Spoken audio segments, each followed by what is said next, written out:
Michael, where do you think this afternoon leads us? Are we in a different position than we were this morning with regards to Greenland and Trump's relationship with Europe?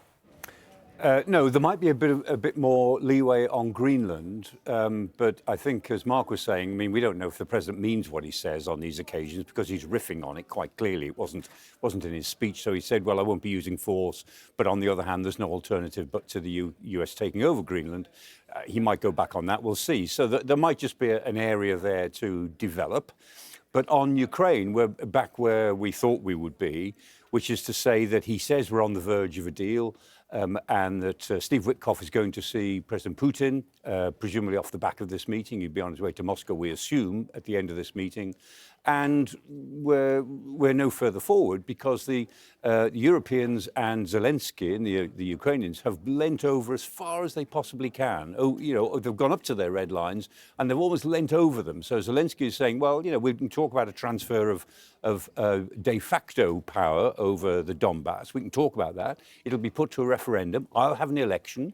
And privately in Kiev, they think if they have an election in 3 months, which is the offer, that Zelensky would win it, which is is exactly what Putin doesn't want. They think if they have an election to get rid of Zelensky.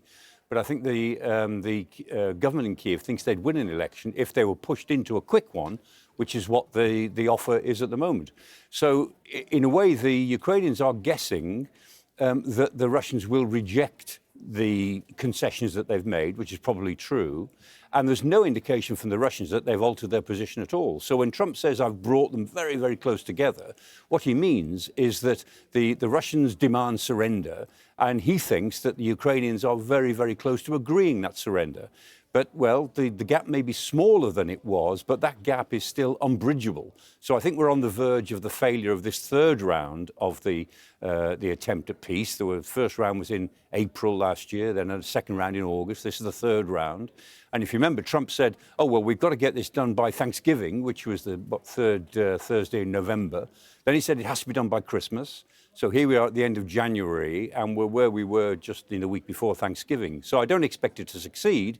The big question, of course, and this is where his speech, I think, was a little bit indicative, the big question is, who does he blame for the failure? And I think he's lining himself up to blame Zelensky, the Ukrainians, and the Europeans for the failure in this round.